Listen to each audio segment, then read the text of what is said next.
If you've been wondering what medium action is or are confused about the specifications and capabilities, this is the video for you. Hey guys, Gavin Gear here from ultimatereloader.com.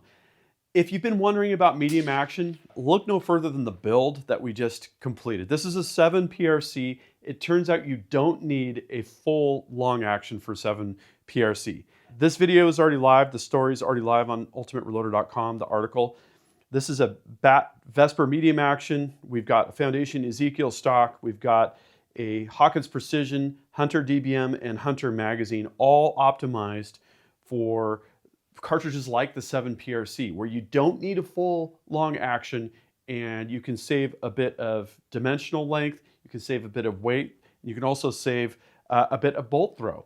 When I shot this rifle, I discovered I felt like I was shooting a short action, but I was feeding a 7mm PRC. So the question is, what exactly is medium action? We all know about Remington 700 short action and Remington 700 long action. Those have been, the industry standard for decades. But medium action is an emerging standard. Let's walk back a little bit in time and talk about the Remington 700. I think this is absolutely genius on Remington's part.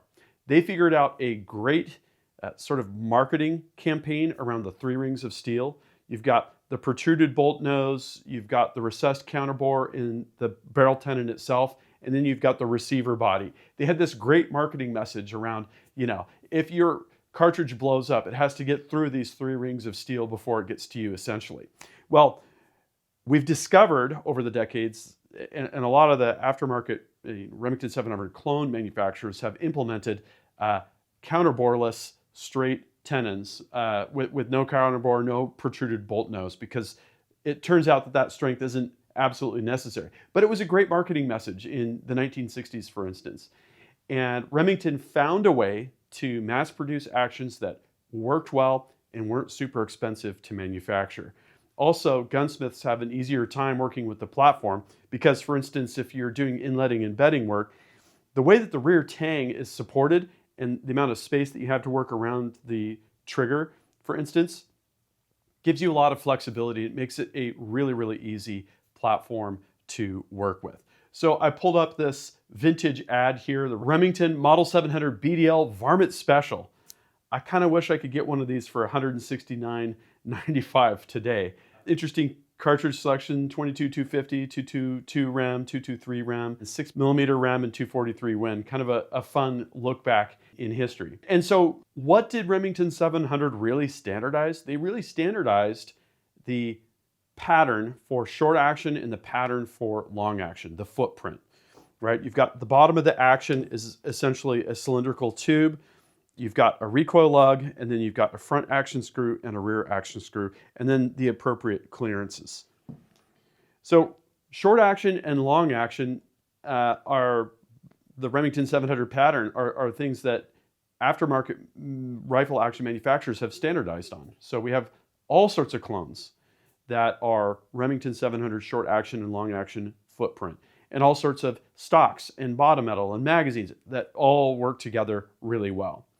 But it turns out there is an interesting middle case of medium action. So we'll get to that. Let's start with short action. So I'm going to use the Bat Vesper short action as an example.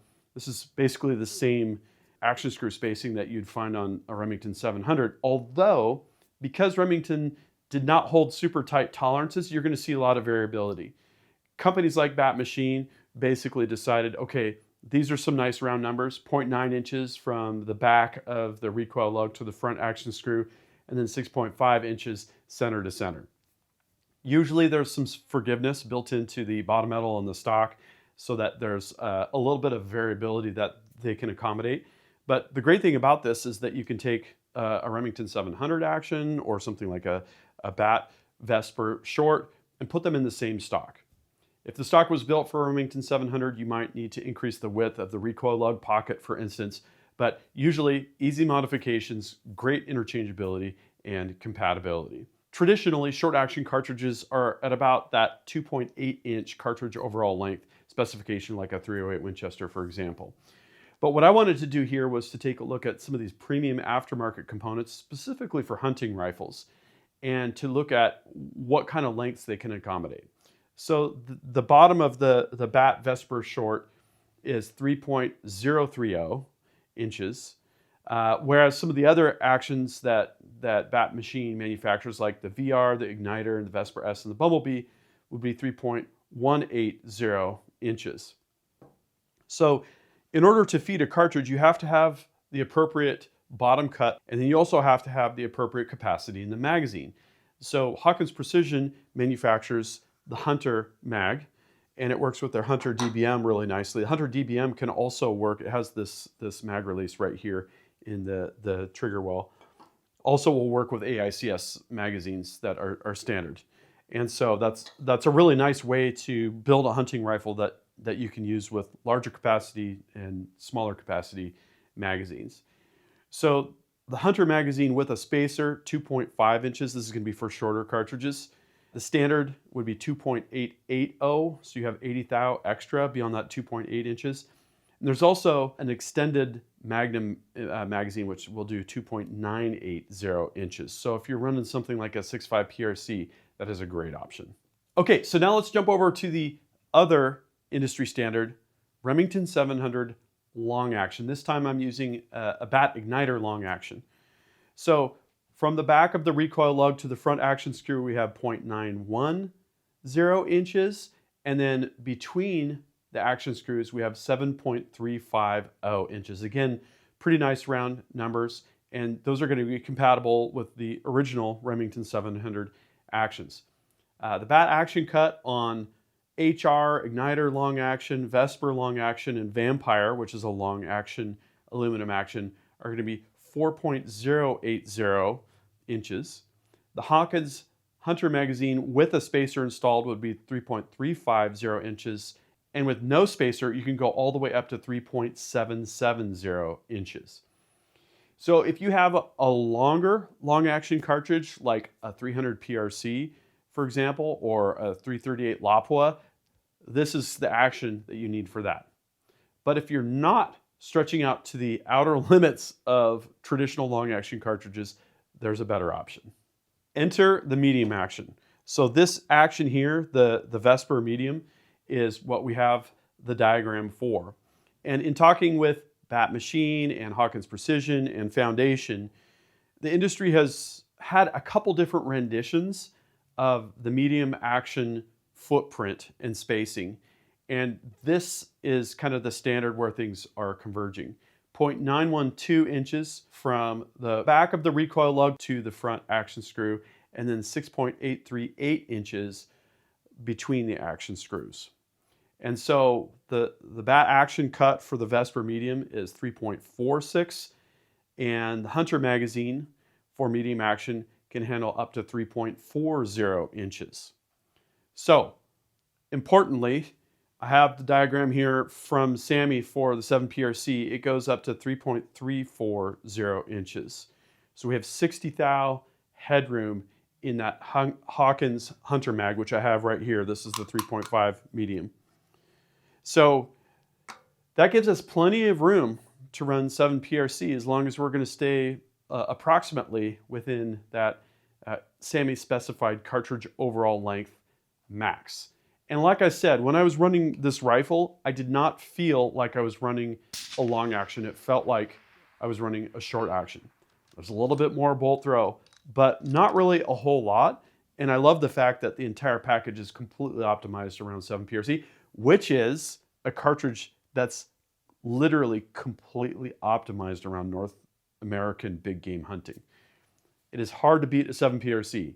It's got the ballistics, it's got the velocity, and it is easily tunable to be highly accurate as well. So it's why a lot of people are defaulting to 7PRC for their big game hunting rifles. And, you know, great for medium game as well. So a couple really important notes. One is most popular long action cartridges that fall within that 3.4 inch or less cartridge overall length max are going to feed well from a medium action platform, like a 300 Win Mag, a 7 Rem Mag, a 30-06. But there are some cartridges that are long action magnums, like a 300 PRC or a 338 Lapua, that are going to need that full long action capability. And that's a great choice as well, because you don't need to be worrying about, keeping weight totally optimized, keeping bolt throw totally optimized when you have a big long cartridge like that.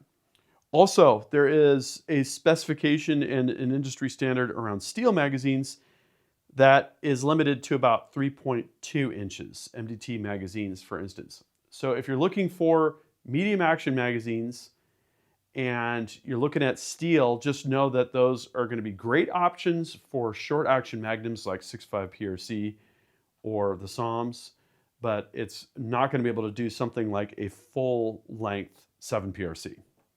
Okay, so in conclusion, medium action is a great choice for short action magnums that reach a little bit longer, like the 6.5 PRC, like the 7 SOM, for instance. It gives you that extra bit of headroom. You're not going to have to worry about notching your feed ramp. You're not going to be stressed out about running out of magazine capacity. It's going to have plenty of headroom, and it's just that extra bit of bolt throw. Medium action is also optimal for long action cartridges that fall within the medium action cartridge overall length capacity, the mag cut and the internal capacity of the magazine. The examples that I gave of 7 PRC 300 Win Mag, 7 Rem Mag, and 30-06 would be great examples of that. And also, the industry has converged, but make sure that you're within or very close to that 0.912 spacing for the front action screw and the 6.838 inches center to center distance, so that if you get like a Foundation Ezekiel stock and you go to put it together with a Hunter DBM medium action from Hawkins and a Vesper M, that everything is going to work properly. Also keep in mind the note about steel magazines and their shorter capacity, making them more optimal for short action magnums that want to reach out to longer cartridge overall lengths that can be a little bit problematic in that short action platform. Okay, so I hope this video has been helpful. I know for me, it's been really fun to put numbers to all of this and to have diagrams to show all of you. If you have additional questions, please drop them in the comments section, and the teams from Bat Machine, Ultimate Reloader, Foundation, and Hawkins Precision will join you down there to make sure that those questions get answered. Thank you very much for watching. That concludes this video, and that means it's time to wrap it up. I hope you enjoyed this video. If you're watching Ultimate Reloader on TV and want to take advantage of free resources, exclusives, and hot deals, just hold your camera phone up to the QR code, tap on the link, fill out the information, boom, you're getting Ultimate Reloader emails. Don't forget to like and subscribe. Also, we're on Facebook, YouTube, Rumble, where we've got unrestricted content, and Instagram. Make sure to follow us on all those channels. Ultimate Reloader also has a commercial solutions division serving law enforcement, the military, and the gun industry. We have some unique capabilities, including a comprehensive suite of recoil testing and evaluation capabilities, trigger profiling, and more. Thanks again for watching.